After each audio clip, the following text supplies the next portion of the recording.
बिस्मिल्लाहिर्रहमानिर्रहीम, अस्सलाम वालेकुम। प्रोग्राम इवनिंग डिलाइट के साथ मैं हूं आपकी होस्ट रिदा शाद और मैं हूं साद खान और आप सबको प्रोग्राम इवनिंग डिलाइट में खुशामदीद कहते हैं।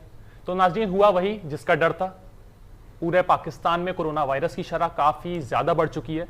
ईद उल अज़हा के बाद ये कहा जा रहा था कि फोर्थ वेव आएगी और कोरोना वायरस की शरह काफ़ी ज़्यादा बढ़ जाएगी, और वही देखने में आ रहा है कि पूरे मुल्क में इस वक्त शरह 5% तक पहुँच गई है, जिसकी वजह से सिंध हुकूमत ने काफ़ी सारी पाबंदियां लगाने का फैसला किया है, जिसमें कहा गया है कि कारोबार शाम 6 बजे बंद कर दिए जाएंगे, स्कूल्स, कॉलेजेस, यूनिवर्सिटीज़, तमाम तालीमी इदारे बंद कर दिए जाएंगे, और कहा है कि जो इम्तिहानात लिए जा रहे थे उनको कंटिन्यू किया जाएगा, लेकिन तमाम ही SOPs फॉलो किए जाएंगे। इसके अलावा ये भी बताया जा रहा है कि शादी हॉल्स और मार्केट्स को भी बंद किया जाएगा, और मार्केट्स का कहा जा रहा है कि शाम 6 बजे बंद कर दी जाएंगी।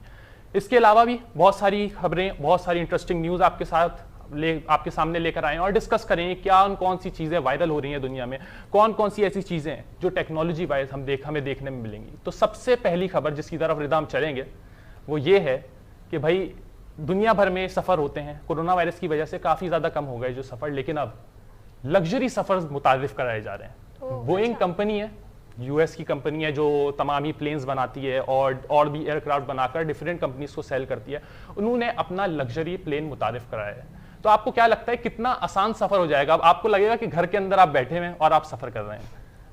बिल्कुल ऐसा ही है, क्योंकि अगर ये सारी लग्जरीज़ आप दौरान सफ़र भी ले सकते हैं तो आपको काफ़ी ज़्यादा इंजॉयमेंट लगेगी। मेरा ख्याल है कि फिर तो किसी का दिल ही नहीं करेगा कि वो सफ़र कभी ख़त्म हो। मतलब एक छोटा सा मिनी हॉलीडे आपको सफ़र में भी मिल जाएगा, जो कि एक बहुत इंटरेस्टिंग चीज़ है।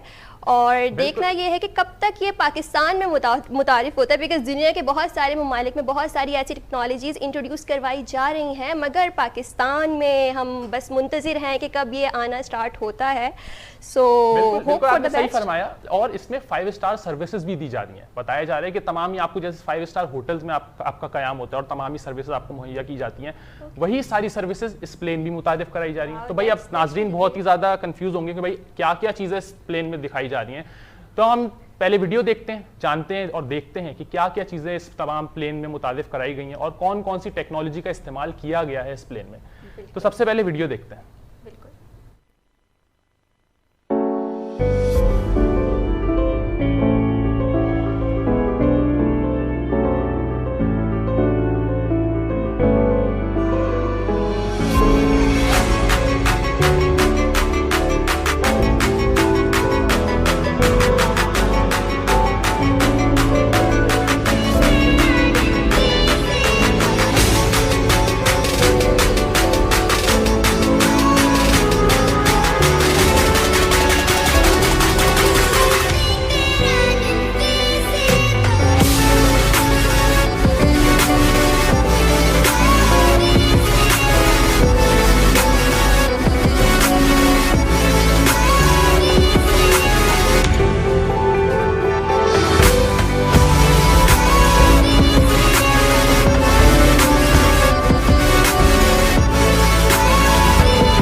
तो बिल्कुल नाजरीन, आपने देखा कि कितनी सारी लग्जरी प्रोवाइड की जा रही है, कौन कौन सी सर्विसेज प्रोवाइड की जा रही है। आपने देखा कि 32 इंच की LED आपके कंपार्टमेंट में, हर कंपार्टमेंट में प्रोवाइड की जाएगी। लाइक अगर 10 कंपार्टमेंट्स है तो 10 कंपार्टमेंट में 32 इंचेस एलईडी प्रोवाइड की जाएगी।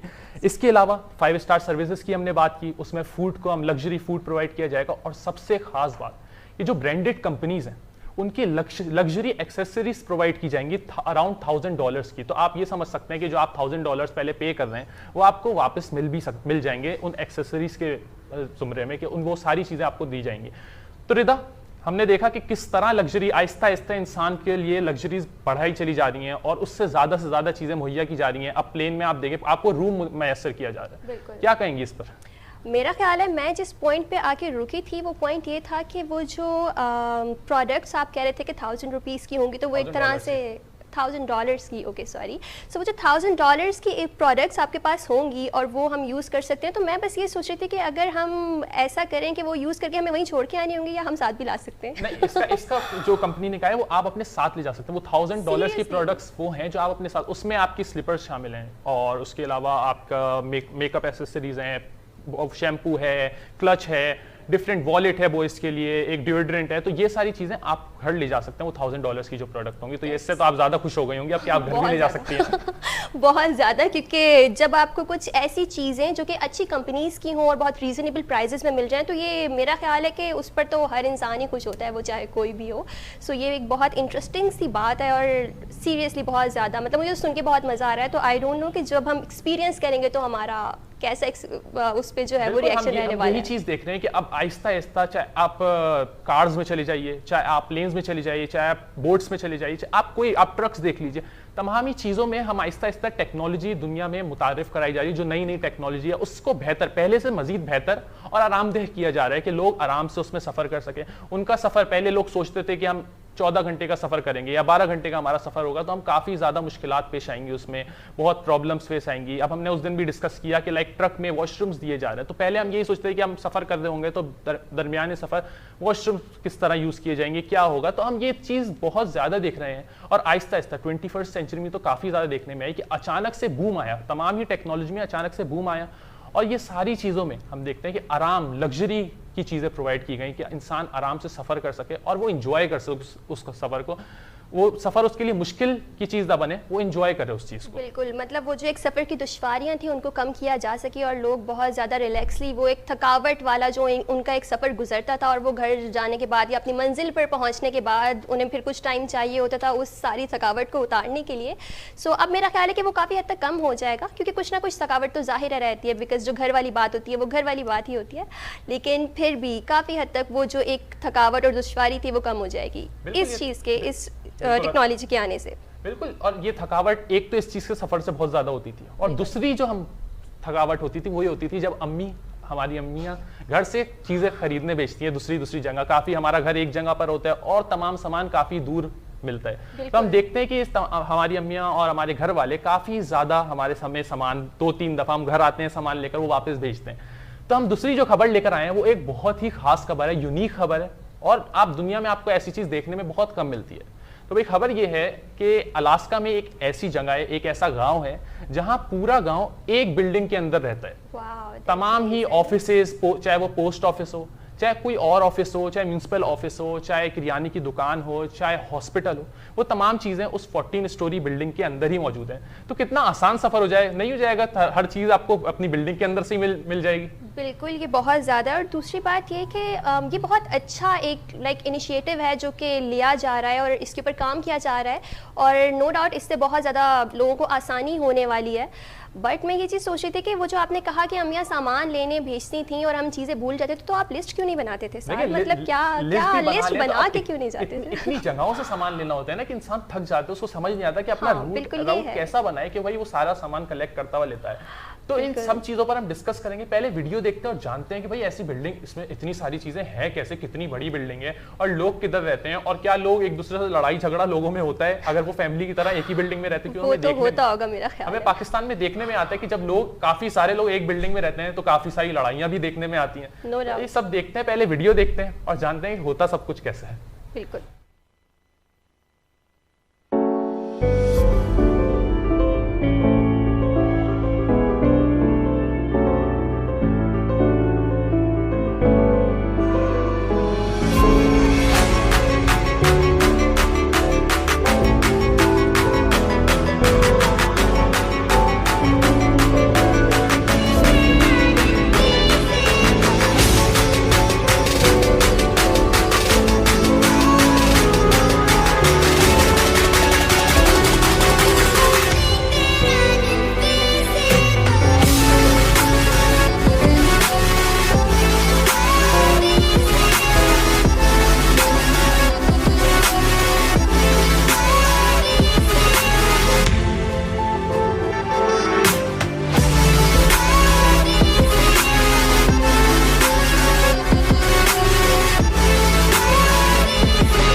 जी, सो नाज़रीन, हमने ये वीडियो देखी जो कि एक कम्युनिटी सेंटर की तरह से लग रही है। बहुत सारे लोग एक जगह पर रहते हैं और काफ़ी सारी वहाँ पर एक्टिविटीज़ देखने में मिली। कुछ टीचिंग्स के हवाले से, कुछ ग्रुप स्टडीज़ दिख रही थी, कुछ डिफरेंट काम होते हुए वहाँ पर दिख रहे थे।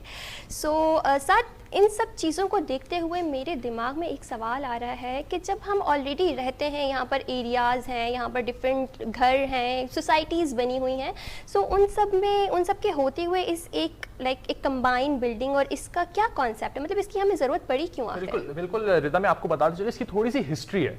हिस्ट्री ये है कि भाई वर्ल्ड वॉर 2 जब चल रही थी तो ये बिल्डिंग बनाई गई थी उस टाइम पर, ताकि जो बंकर्स की जगह ये बिल्डिंग बनाई गई थी कि लोग अगर बमबारी हो, लाइक ऊपर से अटैक हो, तो लोग इस बिल्डिंग में जाकर कयाम कर सकें। और इस बिल्डिंग में तमाम ही चीज़ें मैसर की गई थी जो एक कम्युनिटी या एक टाउन के अंदर होती हैं, ताकि लोगों को निकलना ना पड़े। क्योंकि हम देखते हैं कि वर्ल्ड वॉर 2 में हमें सुनने में आया और हमने काफ़ी जगह ये चीज़ रीड भी की कि भाई लोगों काफ़ी दिनों तक अपने घरों से नहीं निकल पाते थे। इतनी ज़्यादा बमबारी, इतनी ज़्यादा फायरिंग होती थी कि लोग अपने घरों से नहीं निकल पाते थे। तो इसके ज़रिए ये होता था कि भाई लोग एक ही जगह रहते थे, तमाम सामान वहाँ प्रोवाइड कर दिया जाता था, लोग वहीं से अपना सामान खरीदते थे। उनको कोई पोस्ट ऑफिस से खत भेजना होता था तो वो वहीं पर पोस्ट ऑफिस उसी बिल्डिंग में मौजूद था। तो ये उस टाइम की बिल्डिंग बनाई गई। लेकिन फिर आहिस्ता आहिस्ता हमने देखा कि उसके जो अतराफ में लोग रहते थे वो भी वहाँ शिफ्ट होना शुरू हो गए और वो तमाम जो अतराफ वाले घर थे वो खाली होना शुरू हो गया और उनका इस्तेमाल नहीं किया जाने लगा। तो इस तरह पूरा टाउन ही इस बिल्डिंग में आकर रहने लगा और इस बिल्डिंग में तमाम ही चीज़ें स्टार्ट हो गई, पोस्ट ऑफिस बन गया और अब इसको ऑफिशियली एक टाउन करार दे दिया गया एक बिल्डिंग को। तो इतना छोटा सा टाउन आपने कभी कहीं देखा? बिल्कुल भी नहीं, ये बिल्कुल फर्स्ट टाइम है। और नो डाउट ये जो हिस्ट्री आपने बताई है ये काफ़ी ज़्यादा यूज़फुल है, क्योंकि मोस्ट ऑफ द टाइम हमें चीज़ें तो पता होती हैं कि ये चीज़ बन गई है, ये इस तरह से हो गई है, बट हमें एक्चुअली उसका कॉन्सेप्ट नहीं पता होता, हमें उसकी हिस्ट्री नहीं मालूम होती कि वो एक्चुअली अगर किसी के माइंड में वो चीज़ आई होगी, उसको बनाने का सोचा गया होगा तो वो क्यों। क्योंकि पहले ये सवाल मेरे माइंड में था कि हमें क्या ज़रूरत है कि हम एक बिल्डिंग बना रहे हैं और पूरा टाउन आके रह रहा है। अब जब ये चीज़ पता चली है तो वाकई ये चीज़ बहुत बड़ी, बहुत अच्छा एक स्टेप है और बहुत अच्छी चीज़ है कि सब एक ही जगह पर होंगे तो ऐसे सारे जो भी हालात हैं उनको फेस करना लोगों के लिए बहुत आसान हो जाएगा। बिल्कुल, लोगों को आसान भी होगा। अभी भी वर्ल्ड वॉर 2 में तो आसान हो गई, लेकिन अभी भी लोगों को काफी ज्यादा, क्योंकि हमने देखा की वजह से काफी ज्यादा लॉकडाउन रहा है, तो इसमें भी मेरा ख्याल है कि ये बहुत ज्यादा सपोर्टिव रहा होगा सबके लिए। बिल्कुल, आपने सही फरमाया, कोरोना की वजह से भी। और हमने देखा कि आप एक पाथवे बना हुआ है आपकी बिल्डिंग के अंदर से ही और वो स्कूल की तरफ जा रहे हो, तो तमाम ही बच्चे घर से, आप ऐसा सोचे, घर से उठते होंगे, तैयार होते होंगे और अपनी ही बिल्डिंग के अंदर दूसरी जगह जाकर पढ़ने लगते होंगे। तो कितना आसान होगा स्कूल के लिए भी। आप बेड से उठे, आप तैयार हो यार, आप जाकर अपने स्कूल की क्लास में जाकर बैठ गए, तो इतना मुश्किल नहीं होता होगा। और हमने इसके अलावा ये भी देखा कि उनका चर्च हो चाहे उनका हॉस्पिटल हो, हॉस्पिटल भी बिल्डिंग के अंदर ही मौजूद है। तो कितनी आसानी, अगर किसी को इमरजेंसी, हम देखते हैं कि पाकिस्तान में या हम दूसरे ममालिक में भी देखते हैं कि अगर इमरजेंसी होती है तो काफ़ी टाइम लगता है लोगों को हॉस्पिटल्स तक पहुंचने के लिए। पहले जो ज़्यादा मेट्रोपॉलिटन सिटीज़ हों तो उसमें तो पहले ट्रैफिक में इंसान फंस जाता है। नो डाउट, ये तो एक ऐसा अलमिया है हमारे मुआशरे का, वो दुनिया का कोई भी हिस्सा हो, ट्रैफिक फेस करना, क्योंकि उतना टाइम आपको उस काम को करने में नहीं लगता जितना वहाँ तक पहुँचने में लग जाता है। बिल्कुल, पहले आप ट्रैफिक में फंस जाते हैं, फिर आप हॉस्पिटल्स की लाइन्स में जाकर लगते हैं, और फिर जो बंदा इमरजेंसी में मौजूद है, जिसको इमरजेंसी है, उसका चेकअप करवाना ज़रूरी है, तो हम देखते हैं उसको इतना टाइम लग जाता है और अक्सर औकात मौत भी वाकई हो जाती है। हम देखते हैं काफी अफसोसनाक चीज है। लेकिन हम उस बिल्डिंग की बात कर रहे थे तो उसमें कितना आसान होता होगा कि लोग बीमार हुए तो डायरेक्ट वो बिल्डिंग के अंदर ही हॉस्पिटल मौजूद है, जो हमने देखा 3rd फ्लोर पर मौजूद है। 14 स्टोरी बिल्डिंग है और वो 3rd फ्लोर पर उनका हॉस्पिटल मौजूद है और लोग कुछ किए बगैर डायरेक्ट हॉस्पिटल पहुंचते होंगे और वो अपना इलाज करवा लेते होंगे। बिल्कुल बिल्कुल, ये बात बिल्कुल ठीक है। बस एक चीज़ है जो अभी भी परेशान करी है, जो हम वीडियो की तरफ जाने से पहले भी हमने डिस्कस की थी, कि ये जो लड़ाइयाँ होती हैं ये भी यकीनन वहाँ पर रहती होंगी, क्योंकि यहाँ तो लोग दूर दूर रहते हैं, उसके बावजूद इतनी सारी लड़ाइयाँ हमें देखने और सुनने को मिल जाती हैं। सो जब वो एक ही जगह पर रहते होते तो यकीनन वहाँ पर मेरा ख्याल है कि जो उनकी सिक्योरिटी और जो उनकी पुलिस होगी वो भी फिर बहुत एक्टिव चल रही होगी, बिकॉज वहाँ तो आए दिन ये चीज़ें चलती ही रहती होंगी। देखिए, ये तमाम बिल्डिंगें काफ़ी ज़्यादा ये वायरल भी हो रही है और इसके रिहायशियों के इंटरव्यूज भी सामने आ रहे हैं, तो उनसे भी ये सवाल किया गया तो उन्होंने यही बताया कि हम एक फैमिली की तरह रहते हैं और फैमिली में लड़ाइयाँ भी होती हैं और काफ़ी ज़्यादा प्यार और मोहब्बत भी होता है। और उन्होंने यही बताया कि जितने भी लोग हैं, अगर किसी का दुख होता है, किसी का कोई इंतकाल कर जाता है, तो तमाम ही लोग मिलकर उसके साथ आकर बैठते हैं, उससे ताज़ियत करते हैं, ताकि एक फैमिली बॉन्ड रहे। और लोग इसी चीज की कोशिश किए जा रहे हैं कि यहाँ का फैमिली बॉन्ड, क्योंकि अब ये पूरी दुनिया में वायरल हो गई है और टूरिस्ट विजिट कर रहे हैं। बल्कि मैं आपको एक मजीद अच्छी खबर बताऊं कि इसमें अब रूम्स बना दिए गए हैं जो टूरिस्ट के को प्रोवाइड किए जा रहे हैं। जो टूरिस्ट आते हैं तो वहाँ रुक जाते हैं, वो वहाँ का एक्सपीरियंस करते हैं। रूम टाइप की चीज भी अब प्रोवाइड की जा रही है उसके अंदर। ये भी एक बहुत अच्छी चीज है। आई मीन अगर कोई बाहर जा रहा है तो वो भी वहाँ पर स्टे कर सकता है। बिल्कुल वो उस जगह को एक्सपीरियंस कर सकता है कि लाइक वहाँ पर लोग रहते कैसे हैं और कितना आसान होता है वहाँ रहना। वहीं पर लोगों ने अपने जो रूम्स थे वो गेस्ट हाउस बना दिए, अपने ही हाउसेस के अंदर एक एक रूम को रेंट करवाना शुरू कर दिया, जिससे वो वहाँ पर फूड भी प्रोवाइड करते हैं, वहाँ पर आपको लग्जरी भी प्रोवाइड की जाती है। लाइक वहाँ पर तमाम ही बेडरूम हो चाहे टॉवल्स हो, तमाम ही चीज़ें भी प्रोवाइड की जाती हैं और लोगों को काफ़ी आसान हो जाता है ऐसी जगह पर रहना। और एक एडवेंचर है, ये एक एडवेंचर है जो लोग करने आ रहे हैं और हम देख रहे हैं इनकी तादाद बढ़ती चली जा रही है। जिस तरह ये वीडियो वायरल होती चली जा रही है, अभी तक इस वीडियो को तकरीबन 10 मिलियन लोग देख चुके हैं। तो ये काफी ज्यादा तादाद होती है और इन 10 मिलियन में से कोई ऐसे 1 मिलियन नहीं कहेंगे तो 1000 लोग तो ऐसे होंगे जो कहेंगे कितना अच्छा एक्सपीरियंस होगा अगर हम वहां जाकर रहें। बिल्कुल, क्योंकि जो टूरिस्ट होते हैं वो तो ऐसी चीज़ें ढूंढ रहे होते हैं बिकॉज उन्हें तो कुछ डिफरेंट और यूनिक चाहिए होता है एक्सपीरियंस करने के लिए, लोगों को दिखाने के लिए और अपना एक्सपीरियंस शेयर करने के लिए। सो डेफिनेटली बहुत सारे लोगों ने वहाँ पर विजिट किया भी होगा। एक और बात मैं सोच रही थी कि ये जो इतने सारे लोग एक साथ रहते हैं तो यकीनन उससे एक और चीज़ जो बड़ी पॉजिटिव है जो उनके अंदर डेवलप हुई होगी वो है उनका टॉलरेंस लेवल। मतलब उनमें यकीनन कहीं ना कहीं वो बर्दाश्त का एक मादा, एक पेशेंस का मादा बहुत ज़्यादा डेवलप हो गया होगा with the passage of time. So ये भी एक बहुत पॉजिटिव चीज़ है जो कि आगे चल के बहुत काम आती है। मतलब सिर्फ वो बिल्डिंग के मकीन के लिए नहीं, बाकी लोगों के लिए भी यकीनन बहुत ज़्यादा फायदेमंद है। ठीक फरमाया आपने जिस तरह यूनिक चीज़ की बात की, तो सिर्फ ये यूनिक दुनिया भर में नहीं हो रहा, और भी काफ़ी सारी चीज़ें हैं जो यूनिक हो रही हैं और उसके बारे में डिस्कस करेंगे कि भाई और क्या क्या चीज़ें जो डिस्कस। हम इतनी सारी न्यूज़ लेकर आए हैं कि हम बार बार एक के बाद एक यूनिक चीज़ बताए चले जा रहे हैं। तो अगली यूनिक चीज़ जो है वो एक जापानी टेक्निक है ट्री ग्रो करने की, और वो काफी तेज रफ्तार में आप अपने ट्री को ग्रो कर सकते हैं। जिस तरह हम देखते हैं कि जैसे हम शहरों में मेट्रोपॉलिटन सिटीज में रहते हैं, वहां पर पानी की भी काफी ज्यादा कमी होती है। कि हम दुनिया भर में ही देखते हैं कि मेट्रोपॉलिटन सिटीज में क्योंकि इतने ज्यादा तादाद में लोग रह रहे होते हैं तो वहाँ पानी की भी कमी होती है। तो जब पानी की कमी होती है तो भाई पौधों को भी काफी ज्यादा पानी चाहिए होता है, तो उनको कौन दे। तो हम देखते हैं कि ट्रीज काफी ज्यादा कम होते जा रहे हैं और सीमेंट लेयर बनती चली जा रही है पूरे शहरों में, मुल्कों में। तो इसके लिए जापान में एक टेक्निक मुतारिफ कराई गई जो अब डिफरेंट कंट्रीज भी पिक कर रहे हैं। उस टेक्निक का नाम मियावाकी टेक्निक है। उससे हम देखते हैं कि 30% स्पीड में ट्री ग्रो कर जाता है। तो अब हम देखेंगे कि अर्बन फॉरेस्ट बनाई जाएंगे, अर्बन सिटीज बनाना बहुत ही आसान हो जाएगा। पहले जो सालों वेट करना पड़ता था, कई साल हम ट्री ग्रो होने का इंतजार करते थे, तब वो काफी स्पीड में किया जाने लगेगा। वो जल्दी से वो 2 साल के अंदर पूरे आपके जंगल आबाद हो जाएंगे शहरों के अंदर। ये बहुत एक अच्छी चीज़ आपने बताई है और मतलब ये बहुत ज़्यादा फ़ायदेमंद है बिकॉज ट्रीज़ के लिए सिर्फ एक फॉरेस्ट का ये नहीं होता कि फॉरेस्ट है तो आपके पास छांव है या और, क्योंकि उसके और बहुत सारे फ़ायदे होते हैं। लाइक वहाँ पर यकीनन फिर परिंदे भी आ रहे होंगे, वहाँ पे फ्रूट्स भी होंगे, वहाँ पे फ्लावर्स भी होंगे, तो एक बड़ा अच्छा एक एनवायरनमेंट जो है वो क्रिएट होगा। और मेरा ख्याल है वो जो एक ग्लोबल वार्मिंग जैसी चीज़ है जिसके लिए सब कहीं ना कहीं बात कर रहे होते हैं, सो उसमें भी वो काफ़ी हद तक हमें हेल्प आउट करेगा उसको फेस करने में भी। बिल्कुल। अब इसका हम नाम देखते हैं मियावाकी, तो आप सोच रहे होंगे कि भाई ये नाम इतना अलग सा क्यों है, भाई ये कहाँ से जनरेट किया गया। तो भाई जापान के बॉटनिस्ट हैं अखिर मियावाकी, उनके नाम पर उन्होंने ही ये जो टेक्निक है ये दरियाफ्त की। उन्होंने ही देखा कि भाई किस स्पीड से ग्रो कर रहे हैं ट्री।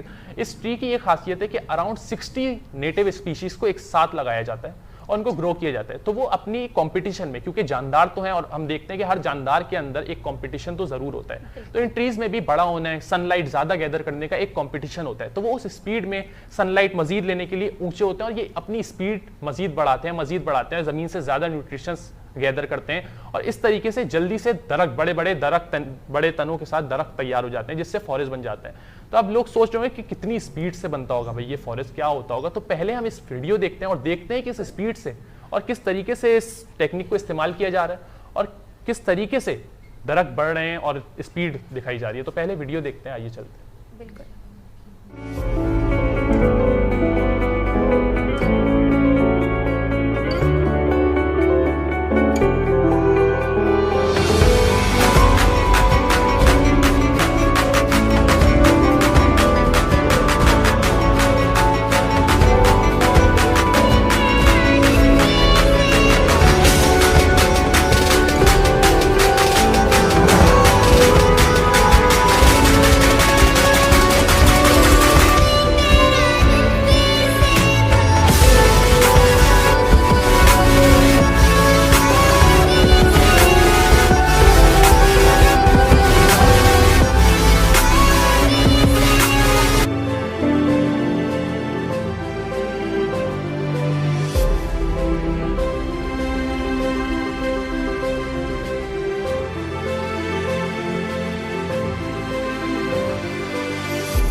सो नाज़रीन, हमने वीडियो देखी और हमने ये चीज़ देखी कि ये दरख्त जो लगाए जा रहे हैं वो इस टेक्निक की वजह से कितनी जल्दी ग्रो कर रहे हैं और इसके कितने ज़्यादा हमें बेनिफिट्स मिलने वाले हैं, वो अभी हम डिस्कस करते हैं।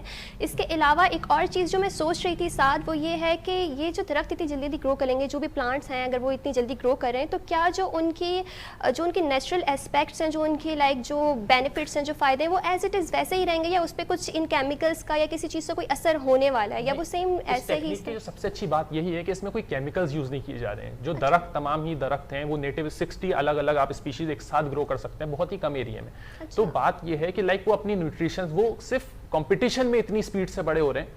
वो कंपटीशन, लोगों को ये तसव्वुर नहीं था कि भाई प्लांट्स भी कंपटीशन करते होंगे, वो सनलाइट गैदर करने के लिए, वो ऑक्सीजन मजीद लेने के लिए कंपटीशन करते होंगे। और ये टेक्निक मिस्टर मियावाकी ने इंट्रोड्यूस कराई दुनिया, और दुनिया पिक कर रही है। और हमने देखा कि सिंध हुकूमत ने भी अब 2021 है वो प्लांटेशन का ईयर करार दिया है और कहा है कि हम इस ईयर काफ़ी ज़्यादा प्लांटेशन करेंगे अराउंड कराची, अराउंड सिंध काफ़ी ज़्यादा प्लांटेशन की जाएगी और इस मेथड को भी इस्तेमाल किया जाएगा। और हमने मजीद भी देखा कि इसी साल प्राइम मिनिस्टर इमरान खान ने भी ये कहा कि हम बिलियन ट्री सुनामी जो है, बिलियन ट्री प्रोजेक्ट जो है, उसके जरिए तमाम ही मुल्क में 10 बिलियन दरख्त उगाएंगे और उसमें भी इस टेक्निक का इस्तेमाल किया जाएगा, इसी टेक्निक के जरिए। क्योंकि अब ये टेक्निक इतनी ज़्यादा मशहूर हो रही है, इतनी ज़्यादा लोग जान रहे हैं इस टेक्निक के बारे में और उन्हें अंदाज़ा है कि अगर हम 3 साल 5 साल या 7 साल इस टेक्निक के जरिए फॉरेस्टेशन की जाए तो हमारे जो शहर, जो सीमेंट के पूरे जगहें बन गई हैं, तमाम ही एरियाज में हमें सीमेंट की पूरी लेयर दिख रही होती है, उसी जगह हम ग्रीनरी ला सकते हैं, उसकी जगह हम अर्बन फॉरेस्टेशन कर सकते हैं, जिससे हमारे माहौल को भी काफ़ी ज़्यादा फायदा होगा और लोगों को सांस लेने में भी काफ़ी आसानी महसूस होगी।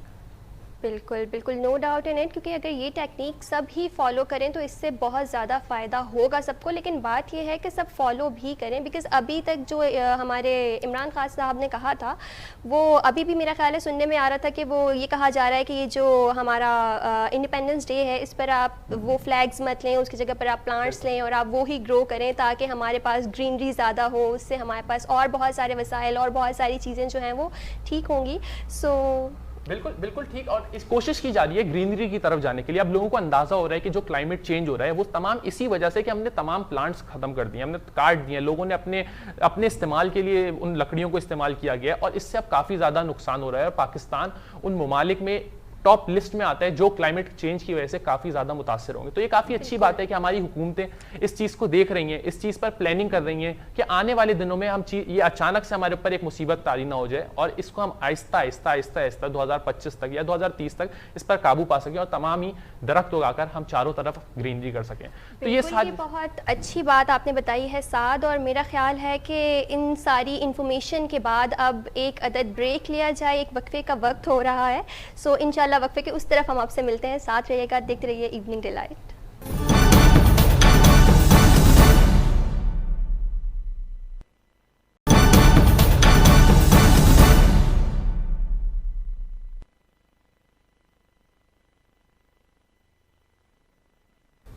वेलकम बैक नाज़रीन, हम वापस आ चुके हैं ब्रेक से, और ब्रेक पर जाने से पहले हम डिस्कस कर रहे थे कि कौन कौन सी नई टेक्नोलॉजीज़, कौन कौन सी नई चीज़ें दुनिया में हो रही हैं जो कि इंसानों के लिए और हमारे लिए इन फ्यूचर बहुत ज़्यादा फ़ायदेमंद होने वाली हैं।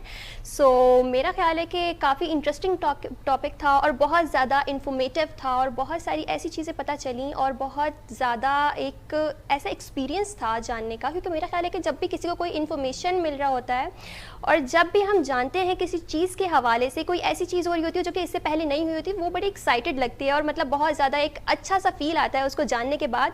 सो मैं अभी भी इमेजिन कर रही हूँ कि इन फ्यूचर ये सारी टेक्नोलॉजीज़ के साथ और इन सब चीज़ों के साथ हम किस तरह से लेकर चल रहे होंगे और कितना इंजॉय कर रहे होंगे। हमने तमाम इन चीज़ों पर तो डिस्कस किया, लेकिन जो हमारा नेक्स्ट टॉपिक है उससे आप काफ़ी ज़्यादा खुश होंगी क्योंकि हम बात करेंगे ब्यूटी और हेयर पर। तो इससे आप काफ़ी ज़्यादा खुश होंगी। आप भी काफ़ी ज़्यादा ब्यूटी पार्लर्स तो जाती होंगी रिदा। बिल्कुल, और मेरा ख्याल है कि अब ये सिर्फ मुझे बोलना तो ठीक बात नहीं होगी साथ, बिकॉज आजकल तो लड़के भी जा रहे हैं। सो यकीनन आप भी कहीं ना कहीं जाते तो होंगे, वो कहीं बाल बनाने के लिए जा रहे होते हैं, कहीं हेयर ड्रेसेस के पास दाढ़ी के लिए जा रहे हैं। तो भैया हमसे ज़्यादा शशके आप लोगों के होते हैं, बस ये और बात है कि हम बदनाम थोड़े ज़्यादा हैं, हम फेमस इस मामले में थोड़े ज़्यादा हैं बिकॉज हम छुपाते नहीं है ना। तो ये वजह है। बिल्कुल, और आज हम इसी टॉपिक पर डिस्कस करेंगे। हम जानेंगे भाई क्या क्या डिफरेंट चीज़ें आ रही हैं, नई चीज़ें मुतारिफ कराई जा रही हैं इस इंडस्ट्री में, क्या क्या चीज़ें हो रही हैं, इन तमाम चीज़ों पर बात तो करेंगे। और हम इस पर भी बात करेंगे जो फिलर्स और बोटॉक्स इसी सर्जरीज होती हैं, इनके जो करवाते हैं उनको हम देखते हैं काफ़ी दफ़ा वो गलत भी हो जाती हैं और उससे काफ़ी ज़्यादा नुकसानात भी उठाने पड़ जाते हैं। साइड इफेक्ट्स बहुत सारे होते हैं और ऐसे तो बहुत सारे लोग हमने अपनी इंडस्ट्री में देखे भी हैं और बहुत सारे लोगों से इस तरह के जो है वो हमारा कहीं ना कहीं हम उन्हें देखते रहे हैं जो कि आफ्टर दीज ट्रीटमेंट उनके काफ़ी ज़्यादा साइड इफेक्ट्स है जो कि पहले काफ़ी अच्छे लग रहे थे और उन्होंने यही सोच के कराया कि शायद वो कहीं ना कहीं कुछ इम्परफेक्शन है उसको वो ठीक करा लेंगे। लेकिन बात वही है जो अल्लाह ताला ने आपको जैसा बनाया है, मेरा ख्याल है कि वैसा आपको बहुत परफेक्ट बनाया है। उसे थोड़ा बहुत ठीक करना मेकअप के ज़रिए तो ठीक है, बट ये ऐसे ज़्यादा ट्रीटमेंट्स की तरफ जाना थोड़ा रिस्की हो जाता है।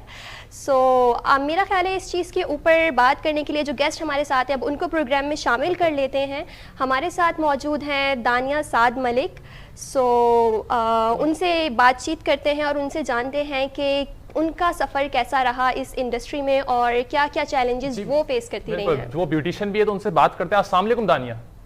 वालेकुम अस्सलाम, कैसे हैं आप? अल्लाह का शुक्र। दानिया ये बताइएगा इस इंडस्ट्री में हम देखते हैं काफ़ी कम लोग इस इंडस्ट्री में जाते हैं, तो इस इंडस्ट्री में आने की वजूहात क्या थी और क्या चीज़ आपने किस चीज़ को इंस्पिरेशन ली, किस चीज़ से इस इंडस्ट्री में आने के लिए? देखिए, सबसे पहले तो मैं ये बताऊंगी कि मेरा इसमें कोई खास ज़्यादा मतलब इंटरेस्ट नहीं था और मैं अपनी एक मतलब स्टडीज़ में बिजी चल रही थी। तो बीबीए के बाद मैंने ये मतलब एक कोर्सेज करना शुरू किए एक फारिग टाइम पे। फिर उसके बाद मुझे मतलब ये लगा कि मुझसे ये चीज़ मैं कैरी ऑन कर सकती हूँ। फिर उसके बाद मैंने ये जब करती गई फिर आहिस्ता आहिस्ता करके मुझे इसमें एक, क्योंकि मेरी एक पर्सनालिटी में ये क्रिएटिविटी है, शुरू से मैंने पेंटिंग्स और ये चीज़ें बहुत ज़्यादा कोर्सेज किए, सीखे, बहुत ज़्यादा इंटरेस्ट रहा इन चीज़ों में। तो मैंने यही एक फील्ड चूज कर ली लास्ट में। फिर मैं इसकी तरफ आ गई। फिर मेरे फादर और इन लोगों ने काफ़ी मतलब मोटिवेट किया मुझे कि आप मतलब इसी को मतलब वो कैरी ऑन करें तो ज़्यादा बेहतर है। तो फिर मैंने अपना बीबीए के बाद मतलब मैंने ये शुरू किया और आहिस्ता आहिस्ता करके मैंने फर्दर ऑन कोर्सेज भी किए और इसी को आगे लेकर चली हूँ। और जो है मतलब अल्हम्दुलिल्लाह मतलब बहुत अच्छा मुझे फीडबैक भी मिला और मैं बहुत सेटिस्फाइड हूँ उससे। मतलब मैं बहुत ज़्यादा जल्दी इसमें आगे बढ़ी क्योंकि खुद ब खुद इंटरेस्ट डेवलप हो गया। दैट्स रियली ग्रेट दानिया, माशाल्लाह। मतलब सुन के बहुत अच्छा लगा। एक सवाल जो अभी मेरे माइंड में आया जो मैं आपसे करना चाह रही हूँ वो ये है कि आपने जो कोर्सेज करने स्टार्ट किए थे तो वो इंटरनेशनली भी आपने किसी से ट्रेनिंग ली है या फिर सिर्फ नेशनल जो हमारे यहाँ के मेकअप आर्टिस्ट हैं या हेयर ड्रेसर्स हैं या हेयर आर्टिस्ट हैं उनसे आपने ट्रेनिंग्स ली या फिर इंटरनेशनल क्लासेज और नेशनल कोर्सेज भी आप करते रहे हो इसके साथ? बिल्कुल, मैंने पहले जो यहाँ डिप्लोमास वगैरह किए जो एफिलिएटेड थे यहाँ पर इंस्टीट्यूट गवर्नमेंट अथॉरिटी से, जो Sindh board of technical education है, पहले मैंने वो डिप्लोमा किया प्रोफेशनल ब्यूटिशियन का। उसके बाद मैंने यहाँ पर इंस्टीट्यूट्स जो हैं मैंने उधर से किए। उसके बाद जो है ट्रेनिंग्स वगैरह मैंने लिए जो बाहर के जो ट्रेनर्स आते थे अब्रॉड से, इटालियंस और जो भी मतलब आते थे, मैं हमेशा वही उन्हीं की वर्कशॉप्स अटेंड करती थी। उनसे मैं पर्सनल ट्रेनिंग भी ले चुकी हूँ। तो इसी की वजह से ज़रा मुझे जल्दी अच्छी नॉलेज भी मिली और मेरा इंटरेस्ट ज़्यादा डेवलप हुआ और मैं उसको खुद ब खुद मतलब हर चीज़ को एक्सपेरिमेंट करके मैं आगे बढ़ी। दानी ये बताइएगा, हम देखते हैं कि काफ़ी लोगों की अगर स्किन प्रॉब्लम्स हो जाते हैं या चीज़ें हो जाती हैं, वो जो सही लोग होते हैं उनके पास जाने के बजाय कई टोटकों का इस्तेमाल करते हैं, घरेलू टोटकों का। तो आप समझती हैं इनसे फ़ायदा होता है या इनसे मज़ीद बिगड़ जाती है वो चीज़? नहीं, मतलब कोई साइड इफेक्ट्स तो नहीं होते। कोई अगर होममेड ट्रीटमेंट्स होते हैं जो भी ये टोटके वगैरह, इनसे कोई मसला नहीं होता, इसलिए क्योंकि ये सारी नेचुरल चीज़ें होती हैं तो इनसे ऐसा कोई मसला नहीं होता। हाँ, अगर ये होता है, डिपेंड करता है कि स्किन टाइप पर, अगर हम वो चीज़ लगाएंगे जो हमारी स्किन टाइप पर सुटेबल नहीं है तो ऑब्वियसली वो फिर रिएक्ट तो करेगा और फिर मसला और फिर खुद ब खुद वो प्रॉब्लम हो जाती है। जैसे हमारी स्किन के हिसाब से अब जैसे लेमन है, एलोवेरा जेल है और मिल्क है, हनी है, ये चीज़ें हैं जो अगर हमारी जैसे अगर फॉर एग्जांपल हमारी स्किन टाइप अगर नॉर्मल है, नॉर्मल पे तो कोई भी चीज़ सूट कर सकती है, लेकिन जब बात आती है ऑयली स्किन की और ड्राई स्किन की तो वो सेंसिटिविटी की तरफ भी चली जाती है। मतलब कि अगर आप उसमें जैसे मिल्क वगैरह ऑलरेडी किसी ऑयली स्किन पे लगाएंगे तो वैसे ही वो मॉइस्चराइज करती है, तो फिर उसके बाद अगर ऑयली स्किन पे लगाने के बाद और ज्यादा उस पे एक्सेस ऑयल आना शुरू हो जाता है, तो उसमें पिंपल्स और ये चीजें प्रॉब्लम्स आती हैं।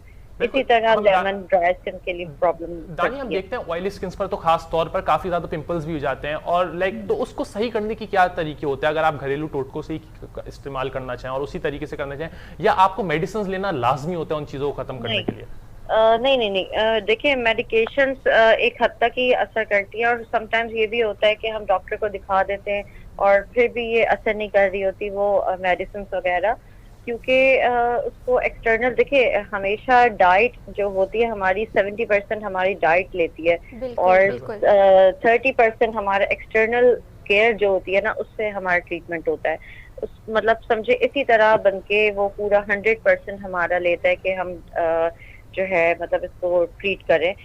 लेकिन ये है कि उसमें मेडिकेशंस का जो रोल है वो इतना इम्पोर्टेंट नहीं है। मेडिकेशंस आप जब उसकी तरफ जाएंगे तो उसके भी साइड इफेक्ट शुरू हो जाते हैं, इसलिए बेहतर ये कि एक्सटर्नल केयर करें आप, और जो एक्सटर्नल केयर के साथ साथ इंटरनली आप इंटेक अच्छी लें। डाइट में आप अपने फ्रूट्स वगैरह, वेजिटेबल्स, पानी सबसे ज्यादा जरूरी होता है, इसका इंटेक ज्यादा कर लें तो खुद ब खुद ये जल्दी रिकवर होती है। आपने एक्सटर्नल चीज की बात की, आप एक्सटर्नल केयर की बात की, तो क्या चीजें होती है एक्सटर्नल केयर के लिए, क्या चीजें इस्तेमाल की जाए, लाइक फेस मास्क किया जाए, फेस को कवर किया जाए, या किन चीजों के जरिए आप इस चीज को कर सकते हैं? देखिए एक्सटर्नल केयर पे आपके मतलब इसमें फेशियल्स वगैरह ये चीजें आ जाती हैं कि आप क्लिनजिंग है, डेली फेशियल्स है, according to your skin type है, आपकी जो फेस वॉश वगैरह है, ये सब जो भी आप मतलब करते हैं डेली बेसिस पे यूज, तो उसमें जो मतलब आप डेली क्लेंजिंग करें, चाहे आप मॉइस्चराइजिंग करें, रात को सोने से पहले आप सीरम्स यूज करें, मतलब ये सारी एक्सटर्नल केयर में आती है कि आप अपनी अच्छी इंटेक लें डाइट में, और उसके साथ साथ आप एक्सटर्नल केयर आप इससे भी करते रहें, तभी आपकी जल्दी रिकवरी होती है। अच्छा दानिया, हम देखते हैं काफी लोग मजीद खूबसूरत बनने के लिए अब फिलर्स का इस्तेमाल करते हैं, बोटॉक्स ट्रीटमेंट्स करवाई जाती हैं, तो लाइक ये लोग क्यों करते हैं मजीद बेहतर, और इसके भी क्या कुछ नुकसान होते हैं? बिल्कुल बिल्कुल, देखिए एक होता है बोटॉक्स ट्रीटमेंट और एक होता है कॉस्मेटिक सर्जरी, ये दोनों में बहुत डिफरेंस है। बोटॉक्स बेसिकली ये इंजेक्टेबल ट्रीटमेंट्स होते हैं जो रिड्यूस करते हैं रिंकल्स को, और जो फेशियल एक्सप्रेशंस होते हैं उसकी वजह से फाइन लाइंस आ जाती हैं उसको रिड्यूस करते हैं, तो ये बेसिकली ये इंजेक्शंस होते हैं। तो लेकिन होता है ये फास्ट ट्रीटमेंट है, इसलिए लोग इसकी तरफ जाते हैं कि ये थोड़ा सा जरा जल्दी हो जाता है, और लेकिन एक्सपेंसिव भी होता है। लेकिन समटाइम्स ये होता है कि किसी को ये प्रॉब्लम भी कर जाता है, या किसी का ये गलत हो जाता है ये ट्रीटमेंट, तो उसकी वजह से लोग थोड़ा सा रिग्रेट भी करते हैं बाद में कि ये हमने क्यों कराया, लेकिन ये फिर 6 मंथ तक रहता है। और ये बेसिकली कोई सर्जरी नहीं होती है, लेकिन ये इंजेक्टेबल ट्रीटमेंट्स होते हैं ये। अच्छा, इसकी वजह से हम देखते हैं कि काफी लोग होते हैं जो जल्दी खूबसूरत होने के लिए और जल्दी कोई चीज लाइक मजीद गोरा होने के लिए बात करते हैं कि हमें जल्दी से गोरा होना है, तो आपके पास भी कोई ऐसे लोग आते हैं जो ये बात करते हैं कि भाई हमें जल्दी से गोरा कर दीजिए, हमें जल्दी से खूबसूरत बना दीजिए? कि गोरा होने के लिए तो बहुत सारे लोग फरमाइशें करते हैं, ज्यादातर बल्कि आते ही इसी चीज के लिए, और स्पेशली फीमेल्स भी जो हैं वो आपसे आके यही कह रही होती हैं कि फेशियल करो तो ऐसा करो कि बस मैं गोरी हो जाऊं, मुझे तो बस गोरापन चाहिए। जवाब में आप क्या कहती हैं जो कहते हैं भाई हमें अचानक से गोरा कर दीजिए? देखें यही होता है, जिदा ने जैसे बोला कि अचानक से इंस्टेंट गोरा होने के लिए वो आती है, तो ऐसी फीमेल्स मेरे पास बहुत आ चुकी हैं, और अभी भी मुझसे काफी लोग ऐसे कुछ टिप्स लेते हैं, बल्कि लड़के भी कुछ होते हैं कि इस तरह की मुझसे मतलब टिप्स वगैरह ले रहे होते हैं, या कुछ मेरे अपने ही फैमिली में कुछ मेंबर्स हैं। लेकिन ये होता है कि देखें गोरा फेशियल का मतलब ये नहीं होता कि इंस्टेंट गोरा हो जाए बंदा, फेशियल का मतलब होता है मसाज के जरिए आपके अंदर ऑर्गेन्स को एक्टिव करें, और एक्टिव करके उसमें ब्लड सर्कुलेशन आपकी अच्छी हो, जिसकी वजह से आपके एक्टिव जो ऑर्गेन्स हो जाते हैं उसके अच्छा वर्क करती है, आपका ब्लड फ्लो अच्छा होता है, उसकी वजह से आपका पूरी बॉडी में आपके अच्छा इफेक्ट पड़ता है, जिसकी वजह से ग्लो आता है, टोनिंग होती है, ये सारी चीजें। सो बेसिकली इट मींस कि वो जो इंग्रेडिएंट्स होते हैं वो बेसिकली एक्टिवेट कर रहे होते हैं हमारे इंटरनल जो हमारा स्ट्रक्चर है उसको, ताकि वो आफ्टर इफेक्ट्स जो है वो हमें देखने को मिले अपनी स्किन के ऊपर। बिल्कुल बिल्कुल, ऊपर से ये कि हमारा मसाज की टेक्निक्स पे डिपेंड करता है। हम खाली क्रीम तो अप्लाई कर देंगे, लेकिन वो जब तक असर नहीं करेगी, हम प्रॉपर जब तक मसाज हम सही तरीके से नहीं देंगे, सही। उसकी वजह, और फिर प्रेशर पॉइंट्स पे डिपेंड करता है कि हम जो प्रेशर पॉइंट्स हमें सही पता होना चाहिए उस हिसाब से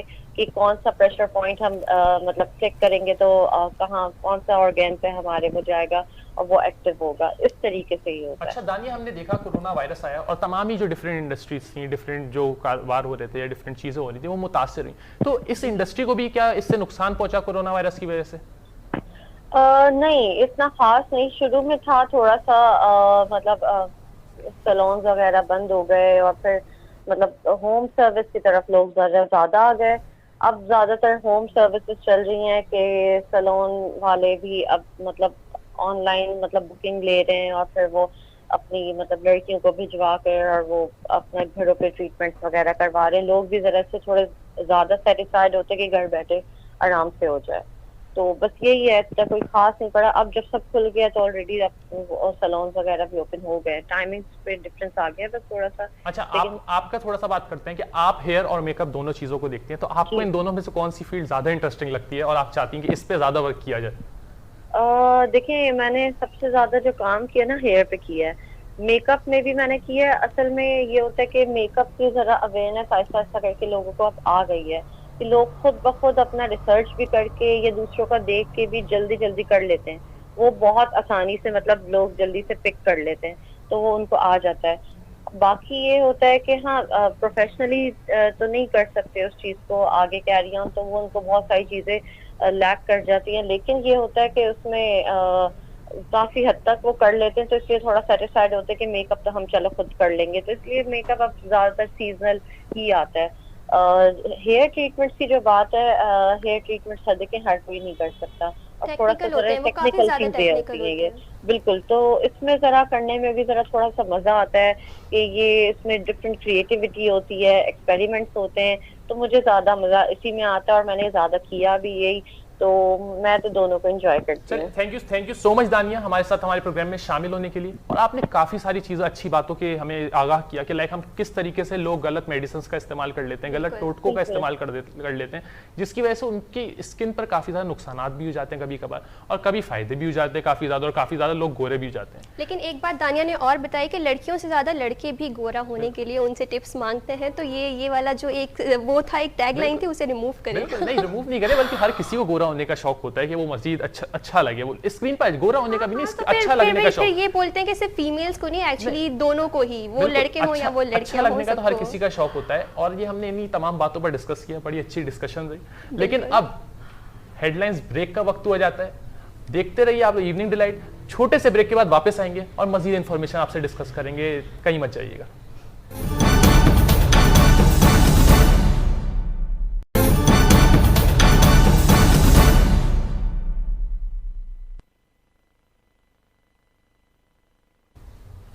वेलकम बैक नाजरीन, एक मरतबा फिर इवनिंग डिलाइट में हाजिर हैं आपके सामने और बहुत सारी इंफॉर्मेशन लेकर आए हैं। एक मरतबा फिर बहुत सारी वीडियोस और भी मजीद वीडियोस बताएंगे, दिखाएंगे और मजीद मालूमात भी आपको आपके सामने पेश करेंगे। तो भाई, पिछले हफ्ते अभी 2 दिन पहले ईद उल अज़हा गुजरी है, और अगर खाने की बात ना की जाए, मुरग्गन ग़िज़ाओं की बात ना की जाए, तो भाई ईद उल अज़हा कैसी हो गई?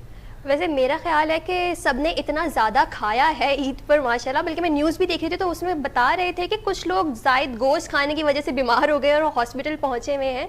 तो मेरा ख्याल है अब तक तो सिचुएशन ऐसी होगी कि अगर गोश्त की या खाने की बात भी करें तो लोगों को थोड़ा हो रहा होगा ना करें भैया, ऐसा ना हो कि हम दोबारा से आउट ऑफ कंट्रोल हो जाए और कुछ खाने पहुँच जाएँ। लेकिन वैसे अभी आप शेयर क्या कर रहे हैं हमारे साथ खाने के हवाले से? बहुत सारे खाने होते हैं, ऐसे यूनिक खाने होते हैं जो पाकिस्तान में बनाए जा रहे हैं, डिफरेंट एरिया। अच्छा, हमारे पाकिस्तान की सबसे अच्छी बात ही है कि भाई जितने एरियाज हैं उतनी डिफरेंट किस्म की डिशेस आपको देखने मिलती है। हर किसी की अपनी जो एक नेटिव जो डिश होती है वो अलग डिश होती है और वो दूसरे से यूनिक होती है। हर डिश हम देखते हैं कि यूनिक, हर दूसरी डिश यूनिक होती है, ऐसी बनाई जाती है और आपको देखकर इतने मजेदार वो डिश लगती है कि आपका दिल चाहता है आप जाओ फौरन जाएं और उसको खरीद कर फौरन से खा लें। और वो टेस्ट भी उसी जगह का आ रहा होता है, मतलब अगर आप वो यहाँ लाकर कभी बना भी लें वो डिश, तो मेरा ख्याल है वो टेस्ट भी आपको नहीं आता। शायद वो कुछ उनके वहाँ के मसाले ही ऐसे होते हैं या इंग्रेडिएंट्स ही वो ऐसे यूज़ करते हैं कि वो सिर्फ टेस्ट उसी जगह का सेम वो ही देता है आपको मज़े का। बट यहाँ पर वो सेम टेस्ट आपको नहीं मिलता, चाहे आप जितना भी उसको यहाँ पर बनाने की और क्रिएट करने की कोशिश कर रहे हैं। बिल्कुल। और ईद उल अज़हा गुजरी है तो भाई गोश्त हम देख रहे हैं कि हर तरफ गोश्त ही गोश्त नजर आ रहा है, और हम देख रहे हैं कि काफी सारी कुर्बानियां भी देखने में आई, हर घर में एक एक कुर्बानी हुई, हर दूसरे घर में कुर्बानी हुई, और काफी लोगों के पास बहुत सारा गोश्त भी जमा हो गया। तो भाई अब करें क्या उस गोश्त का, वो सब हम बताते हैं। तो हम इस सेगमेंट में डिस्कस कर रहे हैं अभी जिस फूड के बारे में, जिस डिश के बारे में, उसका नाम है दमपुख। तो भाई ये बलूचिस्तान की एक डिश है। बलूचिस्तान हो जाए, अफगानिस्तान के जो बॉर्डर एरियाज है वो हो जाए, इन तमाम एरियाज में दमपुख पकाया जाता है। तो भाई ये पकता कैसे है, इसको खाया कैसे जाता है, इसमें कौन कौन से इंग्रेडिएंट्स शामिल किए जाते हैं, ये सब बातें हम पहले वीडियो देखेंगे और उसके बाद डिस्कस करेंगे, और अपने नाज़रीन को बताएंगे कि भाई किन एरियाज में जाकर वो भी ये सब कुछ एंजॉय कर सकते हैं, और क्या वो ये घर पर बना सकते हैं या उन्हें बलूचिस्तान या बॉर्डर एरियाज ही जाना पड़ेगा इस डिश को, उस डिश के मजे लेने के लिए। तो सबसे पहले वीडियो देखते हैं।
जी तो नाजरीन, हमने देखा कि ये दम पुख्त बनाते कैसे हैं और उसका पूरा प्रोसेस क्या होता है। देखने में ये बहुत ही यमी लग रहा है और यकीनन इसके ऊपर मेहनत तो बहुत सारी हो रही है और काफ़ी सारा वक्त भी चाहिए होता है उसके लिए। इस वक्त मेरे दिमाग में दो अदद सवाल हैं साथ जो कि मैं आपसे करना चाहती हूँ। सबसे पहले तो ये कि मुझे ये बताएं कि अगर हम ये घर पर बनाते हैं तो हम बनाएंगे कैसे, क्योंकि ये तो बहुत चैलेंजिंग हो जाएगा। उनके पास तो काफ़ी सारी ऐसी खुली जगह थी जहाँ वो इसको पूरा एक वो बकरा लेकर जो है वो उसके अंदर मसाले जो है वो डाल रहे थे और फिर उसके बाद उसे वो भट्टी में रख के बना रहे थे। तो मेरा ख्याल है ये सारा सिस्टम हमारे पास घरों पर तो अवेलेबल नहीं होता। घर पर बनाना तो ये बहुत चैलेंजिंग नहीं हो जाएगा? बिल्कुल, घर पर बनाना हमने देखा कि कितना आपको बहुत बड़ी स्पेस चाहिए, आपको भट्टी चाहिए, आपको भट्टी के अंदर उसके अंदर आप लकड़ी डालें, आप कोयले का इस्तेमाल करें, इसको सेक कर बनता है।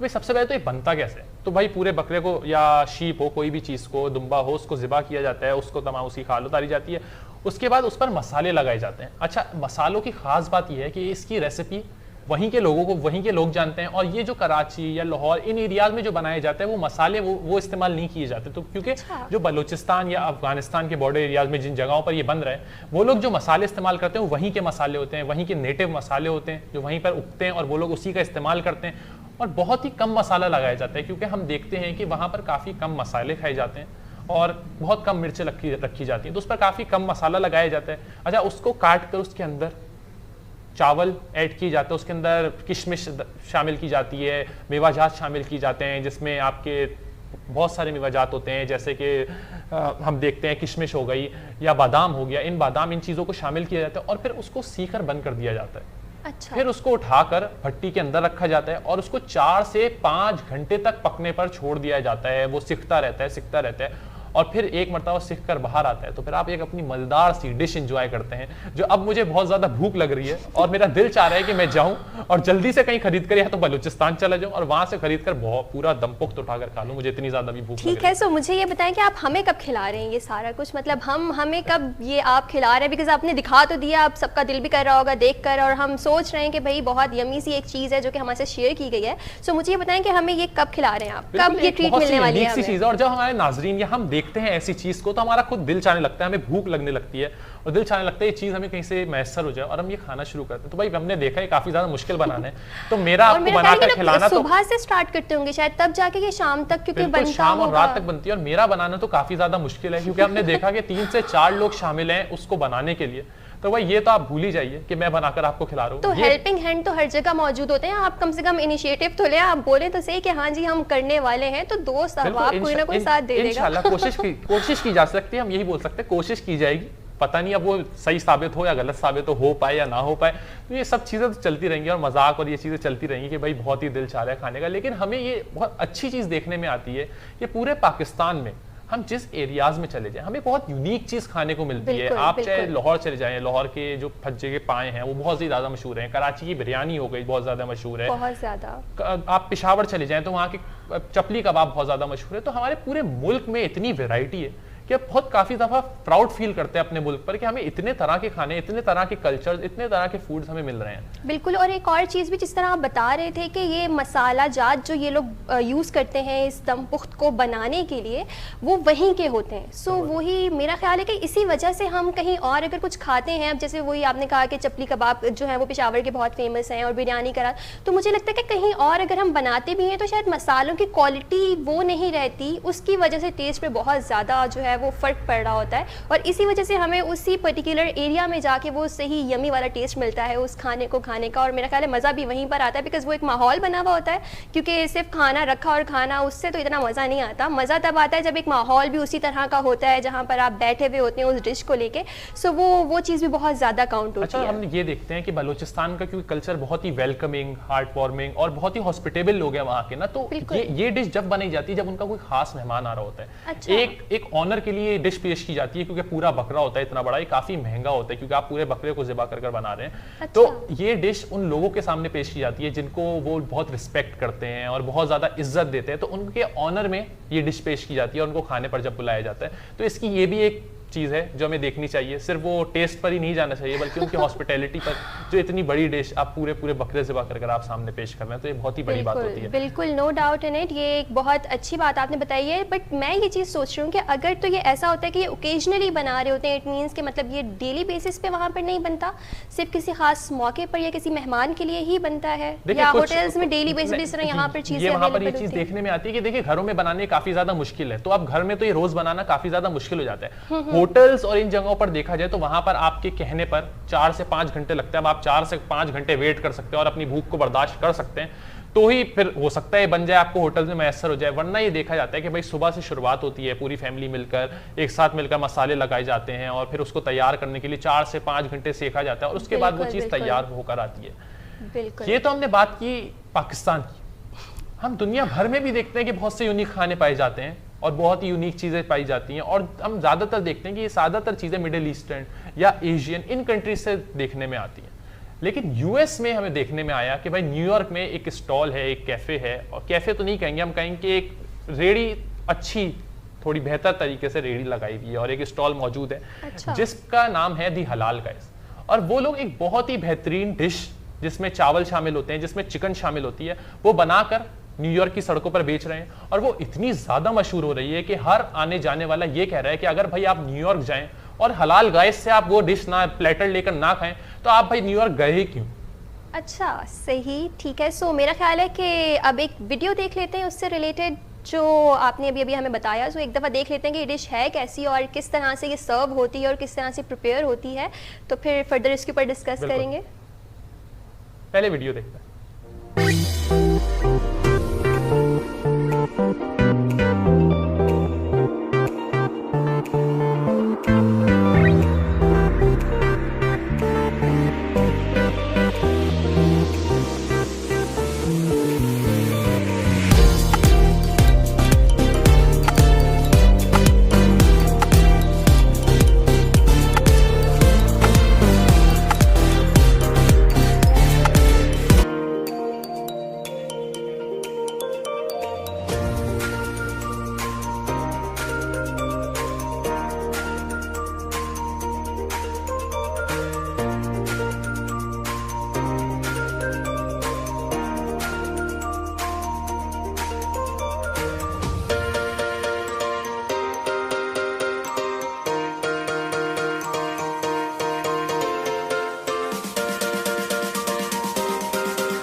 जी नाज़रीन, हमने वीडियो देखी और हमने देखा कितने मजेदार खाना और कितना रश मौजूद है। आप ये बिल्कुल। देखिए, लाइन लगी हुई है लोगों की उस डिश को लेने के लिए। वो एक ही डिश है जो अपनी सेल करते हैं, वो प्लेटर्स है, डिफरेंट नामों से वो सेल करते हैं, जंबो प्लेटर या सिंगल प्लेटर, उन नामों और से वो प्लेटर। सारे पोर्शंस जो उस डिश के हैं मेरा ख्याल है 2-3 लाइक पार्ट्स में वो डिवाइडेड है और उसकी डिफरेंट टेक्निक्स हैं हर हिस्से को जिस तरह वो बनाते हैं। 2-3 पार्ट्स में डिवाइड है भाई। सबसे पहले तो उसके लाइक एक येलो कलर के पूरे उसकी राइस की लेयर डाली जाती है, उसके अलावा chicken, fried chicken plus boiled chicken, दोनों में थोड़े से मसाले मिलाकर डाले जाते हैं। और उसके बाद एक उनका जो सबसे खास, जो सबसे मशहूर सॉस है, जो द व्हाइट सॉस कहलाता है। उसका नाम तो कोई सॉस नहीं है, बस वो हर कोई उसको द व्हाइट सॉस के नाम से जानता है। वो डाला जाता है, जो लोगों को इतना ज्यादा पसंद है। लोग सिर्फ व्हाइट सॉस और इस डिश को खाने के लिए काफी दूर दराज इलाकों से आते हैं। और भाई मेरे जानने वाले हैं जो 3 घंटे की ड्राइव कर सिर्फ ये चीज खाने के लिए आए। उनको इतनी ज्यादा पसंद है ये चीज। सही। सो ये जो व्हाइट सॉस है ये उनकी स्पेशलिटी होगी आई गेस, बिकॉज इसकी कोई ऐसे कोई पर्टिकुलर नाम वगैरह तो यहाँ पर नहीं है, तो इट मींस कि वो कोई स्पेशल तरीके से वो खुद ही बना रहे होंगे जब भी वो इतना यूनिक है और इतना सबको अच्छा लग रहा होता है। देखिए उनका व्हाइट सॉस भी यूनिक है और उनके ये बनाने की वजह भी यूनिक है, जिस वजह से उन्होंने ये तमाम अपना स्टार्टअप स्टार्ट किया। ये इजिप्शियन लड़के हैं, 3 लड़के हैं जो मिलकर ये स्टार्टअप अपना स्टार्ट किया। उन्होंने काफी टाइम हो गया है, काफी टाइम तो नहीं कहेंगे, 1 साल तकरीबन हो गया है ये काम कर रहे हैं। वो इसमें दी हलाल गाइस के नाम से अपने स्टॉल रन कर रहे हैं, जिसपे काफी अच्छी डिश। तो उनकी क्या वजह है बनाने की, तो मैं आपको बताता चलूं कि वो एक टैक्सी रन करते थे, वो टैक्सी ड्राइवर थे, वो चलाते थे और उनको हलाल फूड कहीं से नहीं मिलता था। वो न्यूयॉर्क की सड़कों पर इधर उधर घूमते थे, लेकिन उनको हलाल फूड कहीं से नहीं मिल रहा था। बाहर आए ये वाला प्रॉब्लम थोड़ा सा फेस करना पड़ता है सबको फूड के हवाले से कि क्या हलाल है और क्या नहीं। सो बिल्कुल, ये तो उनका यही कहना था कि हम चारों तरफ सड़कों पर घूमते थे और हमें हलाल फूड नहीं मिलता था। तो हमने ये सोचा कि जिस तरह हम हैं, इस तरह और भी काफी सारे मुस्लिम ऐसे ड्राइवर्स होंगे जिनको हलाल फूड नहीं मिलता होगा। तो इस वजह से उन्होंने ये मार्केट देखी और उन्होंने सोचा कि हम एक ऐसा फूड स्टॉल रन करना स्टार्ट करते हैं कि जिस पर हलाल फूड भी दिया जाएगा और एक कंप्लीट पैकेज और कम दाम में वो फूड प्रोवाइड किया जाएगा, ताकि जो टैक्सी ड्राइवर्स हैं जिनके पास काफी कम पैसे बचते हैं आखिर में अपने पास इस्तेमाल करने के लिए, तो उनके काफी ज्यादा पैसे खर्चना और उनका पेट भी अच्छे तरीके से भर जाए। हाँ, सो मतलब ये बहुत रीजनेबल प्राइस में वो बहुत अच्छी क्वांटिटी एक दे रहे होते हैं कि मतलब वो काफी हो जाए एक सर्विंग के लिए या 2 सर्विंग उनकी इतनी ज्यादा होती है कि आपका तो पेट भर ही जाए, बल्कि आपके साथ मजीद लोग भी उसमें खा सकते हैं, उसमें शामिल हो सकते हैं। और सबसे खास बात जो मैं आपको बताऊं, एक तरफ तो इनकी लाइन अलग लगी हुई होती है जो लोग इनसे खरीदने के लिए आए हुए होते हैं। इसके अलावा टैक्सी ड्राइवर्स की लाइन इन्होंने अलग एक्सप्रेस लाइन बनाई हुई है, जिसमें सिर्फ टैक्सी ड्राइवर्स आते हैं, क्योंकि ये खुद भी टैक्सी ड्राइवर थे। तो इन्होंने उनके लिए एक्सप्रेस लाइन बनाई हुई है और वहां पर टैक्सी ड्राइवर्स आते हैं, उनको वेट करने की भी जरूरत नहीं होती है। उनको सबसे फर्स्ट प्रायोरिटी पर सर्व किया जाता है। वो जितने भी चीजें अपने उनको चाहिए होती है, उनको 1 सर्विंग चाहिए होती है, 2 सर्विंग्स चाहिए होती है, उनको सबसे पहले प्रोवाइड की जाती है। तो हम देख रहे हैं कि लोग किस तरीके से अपनी मार्केट सर्च करते हैं, वो देखते हैं कि किन चीजों की कमी और है। इसका उन्हें खुद भी एक्सपीरियंस है, जो स्ट्रगल्स उन्होंने फेस की होंगे उन्हें अंदाजा होगा कि टैक्सी ड्राइवर्स को आगे ये उनके पास टाइम का शॉर्टेज होता है, उनके साथ पैसेंजर्स होते हैं और बहुत सारी ऐसी चीज़ होती है, बिकॉज वो कहीं से ट्रैवल करके आ रहे होते हैं, उन्हें वापस भी जाना होता है। सो उन सब चीज़ों को सोचकर उन्होंने जो है वो यकीनन ये इनिशिएटिव लिया होगा इनके लिए, ताकि उन्हें सहूलत दी जा सके इस मामले में कि वो आराम से खाएं। हम देखते हैं काफी चीप भी है, लाइक बहुत ही सस्ता ये चीज है और हम सस्ते लाइक जो टैक्सी ड्राइवर्स होते हैं वो यही कोशिश करते हैं कि उन्हें सस्ती चीज मिल जाए खाने को, ताकि उनके पास पैसे कुछ बच जाए। तो काफी सस्ती भी है। इजिप्शियन लोग हैं, लाइक जो तीनों लड़के हैं वो इजिप्ट से ताल्लुक रखते हैं, तो मिडिल ईस्टर्न उन्होंने कम मसाले रखे हुए और अमेरिका में भी हम देखने में आते हैं कि वो कम ही मसाले खाए जाते हैं। तो हम गोरे लोग भी काफी पसंद शौक से ये खाने आ रहे हैं और उनके पास लंबी लंबी लाइन लग रही है। माशाल्लाह, ये देखकर दोनों जो आपने रेसिपीज शेयर किए हैं, इस वक्त तो इन वीडियोस को देख के शदीद वाली भूख लग रही है। तो मेरा ख्याल है उस भूख को कंट्रोल करने के लिए इस वक्त हम एक ब्रेक शामिल कर लेते हैं, तब तक हम जरा इस भूख को थोड़ा सा कंट्रोल करते हैं। सो साथ रहिएगा, देखते रहिए स्टार न्यूज़। हम जरा ब्रेक से वापस आते हैं। बिल्कुल।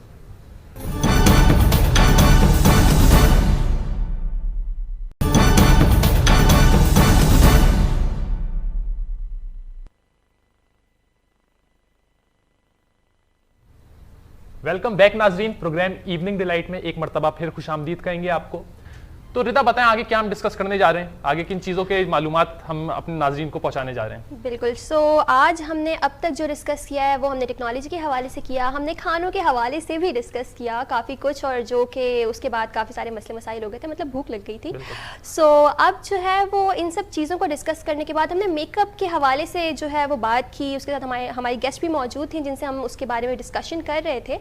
सो इन सब चीज़ों से गुजर के अब हम जो जिस चीज़ की तरफ जा रहे हैं वो है वर्किंग वुमेन का रोल पाकिस्तान में, और जो चीज़ें या जो चीज़ें उनको फेस करनी पड़ती हैं बीइंग अ वर्किंग वुमेन अपनी फैमिली में या अपनी प्रोफेशनल लाइफ में, वो कौन कौन से चैलेंजेस को फेस कर रही होती हैं और किन किन चीज़ों से गुजर के वो यहाँ तक आई होती हैं। सो अब थोड़ी सी बात हम इसके हवाले से करेंगे। हम देखते हैं कि हमारे पाकिस्तान में स्पेशली मैं कहूँगा कि आहिस्ता आहिस्ता ये रुझान बढ़ता चला जा रहा है कि अब वुमेन्स आ रही हैं फील्ड में वर्क करने के लिए, और ये बहुत अच्छा पॉजिटिव चेंज है जो हम देख रहे हैं। लेकिन अभी भी हम देखते हैं कि काफ़ी मुश्किलात पेश आती हैं वुमेन्स को, चाहे वो ट्रांसपोर्ट की हो, चाहे वो और दीगर मुश्किलात हो। तो इन तमाम बातों पर हमारे साथ गुफ्तगू करने के लिए गेस्ट मौजूद हैं। सहर अली रजा मौजूद हैं हमारे साथ, तज्जियाकार हैं, लाइफ कोच भी हैं। उनसे जानते हैं कि क्या मुश्किलात होती हैं जो लोगों को पेश आती हैं। अस्सलाम वालेकुम सहर। जी वालेकुम अस्सलाम। अल्लाह का शुक्र। सहर ये बताइएगा, हम देख रहे हैं कि पाकिस्तान में चेंज आ रहा है कि वुमेन्स अब काम करने जा रही हैं, लाइक ये बहुत पॉजिटिव चेंज है जो पहले पाकिस्तान में काफी कम दिखाई देता था। लेकिन अभी भी बताइएगा कि क्या प्रॉब्लम्स फेस करने में आती हैं इन वुमेन्स को, और क्या क्या चीजें हैं जो बेहतर की जा सकती हैं। काफी सारे इश्यूज अभी भी फेस होते हैं वर्किंग वुमेन को। मैं खुद 13 साल से जॉब कर रही हूँ, और काफी जगहों पे ऐसा भी हुआ है कि एक दफा मेरी फॉर एग्जांपल प्रमोशन हो गई थी, तो मेरे अंडर जो टीम थी वो सारे मेन थे, and they refuse to report to me, तो फिर वो मेरी प्रमोशन रोक दी गई थी। और उसी तरीके से काफी कॉलीग्स भी ये मतलब अक्सर ये कहते हैं कि अगर औरत घर से निकले नौकरी करने के लिए तो वो औरत की इज्जत में कमी आ जाती है। और ऐसा क्यों है, उनकी क्या सोच है? हालांकि ये वही लोग हैं जो खुद उसी फील्ड में हैं, उसी ऑफिस में काम कर रहे हैं, उनको पता है कि उनके साथ जितनी भी फीमेल कॉलीग्स हैं वो क्या कर रही हैं, फिर भी वो कहते हैं कि नहीं, अगर औरत घर से बाहर कमाने निकले तो उसकी इज्जत में कमी आ जाती है। सो कहीं ना कहीं एक्सेप्टेंस का थोड़ा सा मसला है कि वो एक्सेप्ट नहीं कर पा रहे कि ख़वातीन भी हैं जो कि इस चीज़ को कर रही हैं, और अगर वो हमसे ऊपर हैं, लाइक अगर वो प्रमोट हो रही हैं और हमें उनके अंडर काम करना है, तो वो शायद इस चीज़ को वो एक्सेप्ट करने में उनको थोड़ी सी दुश्वारी हो रही है, जिस वजह से ये सारे प्रॉब्लम क्रिएट हो रहे हैं, या फिर कहीं ना कहीं डोमिनेंसी की बात है कि वो इस चीज़ को नहीं लेकर चलना चाह रहे।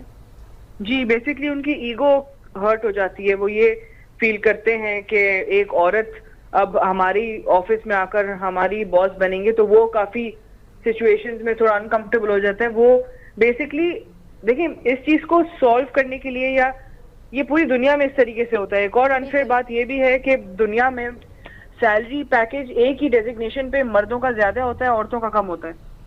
हालांकि औरत मर्द में कोई फर्क नहीं है जब काम एक ही दिया जा रहा है सबको। तो सैलरी भी के हवाले से बाहर मुल्क में भी इतने अब अवेयरनेस आ गई है, अब इस बारे में बात की जा रही है। प्रॉब्लम ये आ रही है कि हम माशरे में और अपने ही घर में अपने बच्चों को बड़े होते हुए एक्सपोजर नहीं देते। वो घर में यही देखते हैं कि औरत का जो एक दो चीजें करने का उनका रोल होता है वो ही होना चाहिए। अगर औरत घर से बाहर निकल रही है तो वो सही नहीं मानी जा रही, चाहे उसका जॉब सेम हो। जिस तरीके से अपने उनके जैसे बच्चे हैं घर में, बाप को देखें लेट आ रहे हैं तो ठीक है, कोई बात नहीं, वो तो जॉब पर है। माँ लेट आए तो वो घर आए तो उनको यही बोला जाता है कि आपने तो घर में खाना नहीं बनाया, आपसे ये बच्चे नहीं संभाले जा रहे। हालांकि वो ऑफिस में वही काम कर रही है जो उनके फादर कर रहे हैं। बिल्कुल। लेकिन ट्रीटमेंट दोनों को अलग दी जाती है। अच्छा, तो जी सर आपने तमाम आपने मुश्किलात बताई पेश की कि लाइक कौन कौन सी मुश्किलात हैं जो पेश की जा रही हैं और किस तरीके से सोसाइटी अफेक्ट कर रही है। लेकिन इन तमाम चीज़ों से लाइक सही कैसे किया जाए, इन चीज़ों को बेहतर कैसे बनाया जाए, कौन से स्टेप्स हैं? क्या इंस्टीट्यूशनल लेवल पर ज़रूरत है, क्या घरेलू लेवल पर ज़रूरत है कि हर घर के लोग ऐसे अपनी तरबियत करें अपने बच्चों की कि वो आने वाले दिनों में इस चीज़ को समझें कि अगर एक औरत उनके साथ काम कर रही है, एक मर्द के साथ एक औरत काम कर रही है, तो एक कोई ये बहुत बड़ा इशू नहीं है, बल्कि ये बहुत अच्छी बात है। जी देखिए, आहिस्ता आहिस्ता क्योंकि वक्त अब बदल रहा है और अब एक घर में एक फर्द की आमदनी से घर इतने अच्छे से नहीं चल पा रहा। काफी जगहों पे ऐसा भी हो रहा है कि वो अपनी वाइफ को खुद हस्बैंड इनकरेज कर रहे हैं कि नहीं ठीक है, अगर तुम्हें जॉब करनी है तुम करो, तुम मेरे साथ घर के बिल्स में अखराजात में हाथ बटाओ। तो वो जब बच्चे देखेंगे तो उनकी तरबियत होगी। माशरी तौर पर भी तरबियत और एक्सपोजर एक इंस्टीट्यूशन लेवल पे होना चाहिए। यस, आपकी कैरेक्टर बिल्डिंग और पर्सनालिटी डेवलपमेंट जो है वो स्कूल से आती है, टीचर से, उस्ताद से आती है, घर से आती है।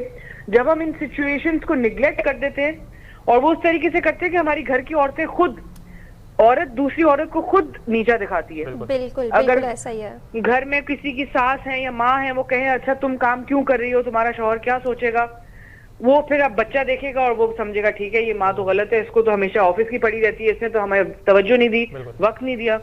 तो ये चीजें हम लोग को, इट्स नॉट जस्ट के blaming main, it's not like that. औरतें भी इक्वली उसी का हिस्सा हैं, उसी माशरे का। और जब औरत खुद शाना बशाना औरत को सपोर्ट करेगी, खड़ी होगी, तो फिर घर के मर्द, घर के जो वो औलाद है, जो लड़के हैं जो बड़े हो रहे हैं, वो फिर may be in the next 10 years जाके कोई चेंज नजर आए। अच्छा, हम देखते हैं आपने जैसे बात की कि हस्बैंड काफी दफा इंकरेज भी करते हैं, लेकिन जो खानदान की तरफ से एक आपको प्रेशर आता है कि भाई लोग क्या कहेंगे, या खानदान वाले कहते हैं कि भाई औरत को कि तुम काम करोगी, क्योंकि आपको घर में भी अपना 100% अपना परफेक्ट देना होता है, और आपको वर्किंग लाइफ में, लाइक आपको प्रोफेशनल लाइफ में भी अपना जो है वो आप सब आपसे यही एक्सपेक्ट कर रहे हो। तो इस चीज को कैसे बैलेंस किया जाए कि लाइक आप अगर घर, आपके हस्बैंड इंकरेज तो कर रहे हैं लेकिन लोग काफी ज्यादा उसके बारे में चीजें कह रहे हैं, तो इस चीज को कैसे बैलेंस किया जाए? इसमें फिर देखिए, अगर आपके हस्बैंड ने आपको इजाजत दे दी है और आप घर इतना संभाल रही हैं कि आपको खुद भी फिक्र है कि आपके बच्चे हैं, आपका घर चलाना है आपने, सो एक हो ना कि बिल्कुल ही ऑफिस जा रहे हैं तो घर का देखभाल करना ही छोड़ दिया, बच्चों को पूछना ही छोड़ दिया, वो नहीं होना चाहिए। बैलेंस होना चाहिए। और औरत की खुसूसियत यही है कि वो मल्टीटास्किंग कर सकती है बनिस्बत एक आदमी के जो ऑफिस जाता है, फिर घर आके बिल्कुल थक जाता है। और उसके, हम लोग की जो ट्यूनिंग हुई हुई है ना, वो थोड़ी औरतों की अलग किस्म की हुई हुई है। हम बच्चे भी संभाल सकते हैं, खाना भी बना सकते हैं, घर भी चला सकते हैं, ऑफिस भी जा सकते हैं, क्योंकि हम मल्टीटास्क कर सकते हैं। बिल्कुल। अगर हस्बैंड की इजाजत है तो फिर घर वालों को संभालना औरत का काम नहीं है, फिर उसी हस्बैंड का काम है कि वो अपने ही फैमिली को समझाएं। बिल्कुल बिल्कुल। आपने मल्टीटास्किंग की बात की है, बहुत ही हम देखने में आता है कि औरतें काफी सारे मल्टीटास्क एक साथ कर लेती हैं, लेकिन जो एक और चीज सामने आती है वो ये आती है कि भाई अगर मदर्स काम करेंगी, जो वर्किंग मॉम्स हैं वो काम करेंगी, तो बच्चों की तरबियत कौन करेगा? किस तरीके से बच्चों को लाइक पाला जाएगा, या उनकी तरबियत कैसे होगी? तो इस चीज को कैसे काउंटर किया जाता है, किस तरीके से किया जाता है, किस तरह से बैलेंस किया जाता है इस चीज को? देखिए, यहाँ पे अनफॉर्चुनेटली इतने ज्यादा वो फ्लेक्सिबिलिटी नहीं है ऑफिस में। बिल्कुल। लेकिन बाहर मुल्क अब ये ट्रेंड आ रहा है कि औरतों को ज्यादा देर की अलग अलग चीजों की छुट्टियां भी मिल रही हैं। It's not just medical leave या होती है ना जनरल लीव, वो नहीं है। बच्चों की अगर स्कूल के एग्जाम्स हो रहे हैं तो वो 2 हफ्ते की छुट्टियां अब दी जा रही हैं मदर्स को। सो वो एक रिकग्निशन स्टार्ट हो गई है। वो अब पाकिस्तान में कब तक इम्प्लीमेंट होती है वो थोड़ा it's a long way to go. लेकिन हाँ, औरत को देखिए वक्त चाहिए। हम लोग, ऐसा अनफेयर है कि हम सारा दिन ऑफिस में रहें और पीछे से हम बोले कि हम बहुत अच्छा घर चला रहे हैं, मैनेज करने आना चाहिए। लेकिन इट इज डिफिकल्ट। ऑब्वियसली हमें ऑफिस से फ्लेक्सिबिलिटी की तवक्को है, और अभी काफी इंस्टीट्यूट्स में ऐसा हो रहा है कि औरतों को ये फ्लेक्सिबिलिटी दी जा रही है। या तो वो ये है कि आपने देखा कि यहाँ पे कितने कॉर्पोरेट्स हैं, यूनिलीवर है, एंग्रो है, यहाँ हर जगह डे केयर है। वो इसलिए दिए गए क्योंकि उनको पता है कि हमारे यहाँ जितने भी फीमेल एम्प्लॉयज हैं उनकी इंपॉर्टेंस हमें पता है, उनको हम वैल्यू करते हैं। अगर उनके बच्चे हैं और उनको हम किस तरह फैसिलिटेट कर सकते हैं तो हम करेंगे। सो उनको छुट्टियां भी ज्यादा दी जाती हैं, या टाइमिंग्स उनकी फ्लेक्सिबल हो जाती हैं, या डे केयर उनका ऑफिस के अंदर ही होता है, ताकि औरत को सुबह ना भागना पड़े कि मैं बच्चे कहाँ छोड़ के ऑफिस आऊँ। तो आहिस्ता आहिस्ता ये हो रहा है। अभी हमें फिर भी बहुत वक्त लगेगा कि मैं झूठ नहीं बोलूंगी, वक्त चाहिए आपको अपना घर चलाने के लिए। आप ऑफिस में अगर काम कर रहे हैं तो आपको वो वक्त बनाना पड़ेगा। इसीलिए बहुत सी औरतें, बच्चे जब आप नोट करिएगा 3 या 4 साल के हो जाएंगे तब फिर वापस जॉब करना शुरू करती हैं। तो ये चीजें हैं, उसके लिए अब we still have a long way to go. हम देखते हैं शहर की काफी ज्यादा वर्किंग वुमेन्स जो हैं वो काफी ज्यादा परेशान होती हैं। काफी दफा वो कहती हैं कि भाई हम वर्क लाइफ और होम लाइफ, जो घर का आपकी पूरी लाइफ है, उसको बैलेंस कैसे करें, उसको टाइम किस तरीके, अगर वो वर्क की तरफ जाती हैं तो कहती है हमारा पूरा वक्त वर्क की तरफ लग जाता है, और अगर हम वो छोड़ते हैं तो हमारी इनकम खत्म हो जाती है और हमें फिर डिपेंडेंट होना पड़ता है किसी पर। तो इस चीज को कैसे बैलेंस किया जाए, इस चीज को कैसे लेकर चला जाए, और आप क्या मैसेज देंगे उन खवातीन को, किस तरीके से इस चीज को बैलेंस किया जाए लाइफ को अपनी? आई थिंक मेरे अपने भी एक्सपीरियंस में और जितने मेरे कॉलीग्स हैं फीमेल, उनके एक्सपीरियंस में यही है कि फैमिली सपोर्ट सिस्टम बहुत स्ट्रांग है। बिल्कुल। अगर आपकी फैमिली आपको सपोर्ट नहीं कर रही, और बाहर मुल्क में तो ऐसा होता है कि आपकी फैमिली नहीं होती, वहाँ डे केयर्स होते हैं, इंस्टीट्यूट्स होते हैं, आप बच्चों को वहाँ छोड़ते हैं, खुद आप जॉब पे जाते हैं, फिर आप शाम को उनको पिक कर लेते हैं। तो ये चीजें यहाँ पर नहीं। यहाँ पाकिस्तान में सबसे ज्यादा एडवांटेज हमारे पास ये है कि दादी है, नानी है, हस्बैंड है, हस्बैंड की अक्सर देखिए मैं होते हैं जो कि कहीं ना कहीं सपोर्ट कर रहे होते हैं। जी, सपोर्ट सिस्टम बहुत जरूरी है ऐसी खवातीन के लिए, क्योंकि फिर जब तक हमें पता है कि हमारे बच्चे एक सेफ जगह पर हैं और उनकी तरबियत भी अच्छी हो रही है, वो घर से ज्यादा सेफ कहीं नहीं हो सकते। वहाँ बेस्ट है कि आपकी नानी या बहन या भाई या हस्बैंड अगर जल्दी आ रहे ऑफिस से तो फिर वो ड्यूटीज टेक ओवर कर लें। हस्बैंड का हाथ बटाना और फैमिली को सपोर्ट करना बहुत जरूरी है ऐसी औरत के लिए। बिल्कुल। अच्छा ये बताइएगा शहर के, हम देखते हैं कि काफी ज्यादा पाकिस्तान में भी रुझान बढ़ता चला जा रहा है खवातीन के काम करने का, और ये अच्छा पॉजिटिव चेंज है। इससे मईशत में भी काफी ज्यादा असरात आ रहे हैं और इससे बहुत ज्यादा फायदा भी हो रहा है। तो कितना जरूरी है एक मईशत, एक इकोनॉमी को, कि उसकी खवातीन, उस मुल्क की खवातीन वर्क करें और एक अच्छा अमाउंट ऑफ परसेंटेज अपने हमारी इकोनॉमी में उनका शामिल हो? एक्चुअली इस सवाल में ही जवाब है कि मतलब इट शुड बी मैंडेटरी कि एक हाउस होल्ड में एजुकेटेड औरत है, उसकी स्टडीज भी जाया हो रही हैं। काफी औरतें MBBS करके हाउस जॉब करके शादी करके बैठ जाती हैं, डॉक्टर नहीं बनती। फिर ये उन्हीं लड़कियों की सीट रोक कर बैठ जाती है जो डॉक्टर बनना चाह रही थी, जो अपने घर में आमदनी बेहतर करने के लिए, अपनी करियर परस्यू करने के लिए उनको वो सीट चाहिए थी, वो भी वो जाया हो जाती है। So I think it's very important कि इकोनॉमी को स्ट्रॉन्ग करने के लिए ग्लोबली आप देखेंगे ना, जब औरत एक किसी कंट्री में साथ शाना बशाना काम कर रही है, उस कंट्री की इकोनॉमी, उस कंट्री की सोसाइटी, उस कंट्री की जो कैरेक्टर डेवलपमेंट है बच्चों का, वो बिल्कुल फर्क होता है। तो उसमें तो जमीन आसमान का फर्क है। अगर हम अपनी औरतों को घर बिठा के रखेंगे ज्यादा से ज्यादा, जो पढ़ी लिखी औरतें हैं, तो वो एक हम समझेंगे कि हम पूरी रिसोर्स एक है जो जाया हो रही है ऑन अ मैस लेवल। बिल्कुल ऐसा ही है। तो अब मजीद आप ये बताइएगा, देखें हम देख रहे हैं कि जो बच्चों की लाइफ है, जो काफ़ी ज़्यादा हम, आपने बहुत अच्छी कंपनीज का आपने जिक्र किया कि वहाँ पर आपको चाइल्ड केयर दिया जाता है, प्रोवाइड किया जाता है। तो आप समझते हैं ये मजीद कंपनीज को भी ये चीज़ अडॉप्ट करनी चाहिए और अपनी जो वुमेन्स हैं उनके लिए ये काम करना चाहिए और उनकी लाइफ को बेटर बनाना चाहिए? एब्सोल्युटली। देखें यहाँ पे डे केयर वहाँ पर है जो मल्टीनेशनल कंपनीज हैं, क्योंकि वो अपनी ग्लोबल पॉलिसीज लेकर यहाँ आती है, उनके पास चॉइस नहीं है कि वो डे केयर ना खोलें, क्योंकि ग्लोबली उनको बताया जाता है कि एक यूनिफॉर्म स्टैंडर्ड मेंटेन करना है हर कंट्री में उस कंपनी ने। बिल्कुल ऐसा उसी को साथ साथ कॉपी करते हुए फिर एंग्रो हो गया या हिलाल हो गया, एक I am just taking names, but ऐसे जो हमारे नेशनल लेवल पे जो कंपनीज है वो भी अब अडॉप्ट कर रही हैं, उनको देखकर डे केयर खोल रही हैं। अगर डे केयर नहीं है तो एटलीस्ट फीमेल औरतों को अपने बच्चों को ऑफिस लेकर आने की इजाजत दी जा रही है। सो ये एक है जो आहिस्ता आहिस्ता इंक्रीज हो रहा है, पेनिट्रेशन हो रही है, जहाँ थोड़ा औरतों के लिए ऐसे फ्लेक्सिबल किया जा रहा है कि वो अपने बच्चे अपने साथ अब ऑफिस लेकर आ सकती हैं। सो ग्लोबली तो ये हो रहा है और मल्टीनेशनल में यहाँ शुरू से हो रहा था।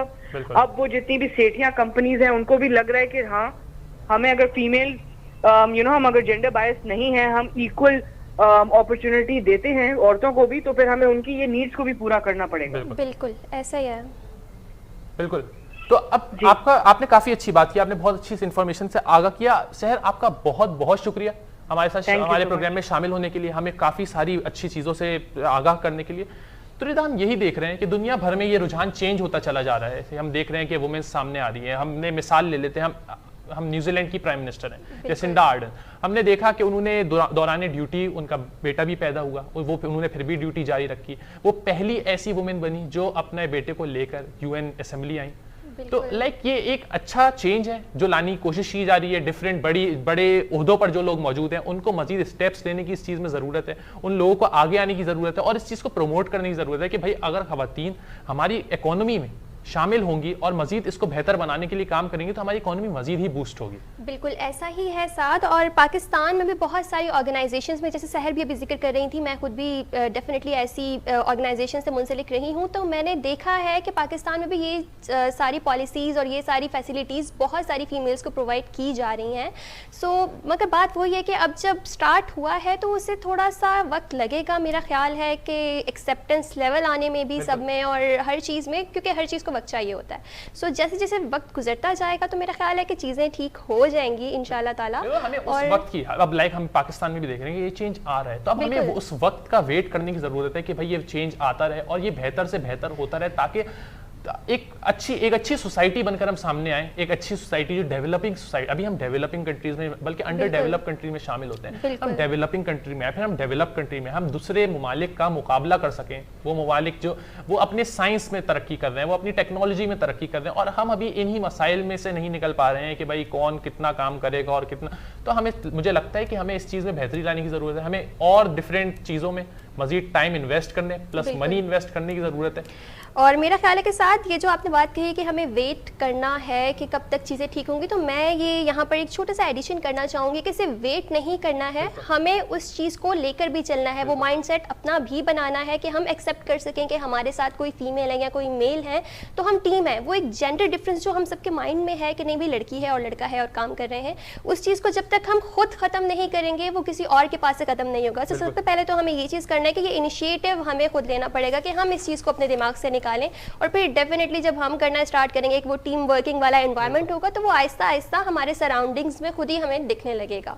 बिल्कुल इसी तरीके से हमने आज बहुत सारे अच्छे टॉपिक्स को डिस्कस किया। हमने स्टार्ट किया लग्जरी प्लेन से, फिर उसके बाद हम लग्जरी की बात की, हमने टेक्नोलॉजी की बात की, उसके बाद हम अलास्का की वो बिल्डिंग के बारे में डिस्कस किया, बहुत जो काफी इंटरेस्टिंग बिल्डिंग थी जिसमें मेरा दिल चाह रहा है कि मैं भी जाकर रहूं, और मेरा वो खाने का दिल करा जिनका आपने जिक्र बिल्कुल दम कुक के बारे में हमने डिस्कस किया, हमने हलाल गाइस के बारे में डिस्कस किया। हम कोशिश करते हैं कि तमाम ऐसी चीजें जो यूनिक हो, जो अच्छी चीजें हो, जो लोगों को जानकर कोई नॉलेज मिले, उनकी इंफॉर्मेशन में मजीद इजाफा हो, हम वो तमाम ही न्यूज़ शामिल करते हैं अपने साथ। मजीद इसके अलावा हम टूरिज्म पर भी बात करते हैं, हमारे पास गेस्ट भी मौजूद होते हैं, तो हम कोशिश करते हैं कि हमारे नाज़रीन बोर ना हो हमारे साथ जब मौजूद हो, वो इंजॉय करें उस चीज़ को। हम थोड़ा सा सीरियस बातों की तरफ भी चले जाते हैं, क्योंकि जहाँ पर मजाक होता है उसके साथ थोड़ी सीरियस बातें भी करना बहुत ज़रूरी होता है। बिल्कुल ऐसा ही है, क्योंकि मिक्स एंड मैच रहे तो चीज़ें स्मूथ चलती हैं, वरना अगर सिर्फ एक ही रविश पे हम चलते रहेंगे तो वो मुश्किल हो जाएगा उस चीज़ को चलाना भी और उसे कंटिन्यू करना भी। सो ये दोनों चीज़ें बड़ी ज़रूरी हैं कि कहीं पे आपको जहाँ लगता है कि आपका टॉपिक बहुत लाइटर है तो आप उसे लाइटर लेकर चल रहे हो, और कहीं पर अगर आपको लगता है कि हाँ अब यहाँ पे थोड़ी सी संजीदा बात होनी चाहिए तो वो भी करनी पड़ती है। और बहुत सी ऐसी संजीदा बातें हैं जो हमें ज़रूरत है कि हम अपनी सोसाइटी के साथ करें। बहुत से ऐसे टॉपिक्स है जो आम जगहों पर डिस्कस नहीं किए जाते और आम बातों में डिस्कस नहीं किए जाते, और हमें ज़रूरत है कि हम वो चीज़ें डिस्कस करें। लेकिन बहुत ही इंपॉर्टेंट जो हमने शुरू में भी बात की, भाई कोरोना वायरस काफ़ी ज़्यादा बढ़ रहा है, लोगों को चाहिए कि वो एहतियात करें और वैक्सीन ज़रूर लगवाएं। देखिए आप वैक्सीन लगवा भी लेते हैं, सेकेंड डोज भी करवा देते हैं, उसके बाद भी एहतियात करें, एक डिस्टेंस मेंटेन करें ताकि आप में कोरोना वायरस ट्रांसफर ना हो सके और कोरोना वायरस से आप बच सके। देखिए कहा तो ये जा रहा है कि वैक्सीन लगवाने के बाद आप एक्सट्रीम इल नहीं होंगे, जो बहुत ही अच्छी बात है, लेकिन आप बीमार ज़रूर हो सकते हैं। तो कोशिश कीजिए कि वैक्सीन लगवाइए, एहतियात कीजिए, और इन तमाम चीज़ों से अपना भी फ़ायदा कीजिए और अपनी फैमिली का भी फ़ायदा कीजिए। ये तमाम इन्फॉर्मेशन के साथ अपने होस्ट साद खान और रदाशात को दीजिए इजाज़त।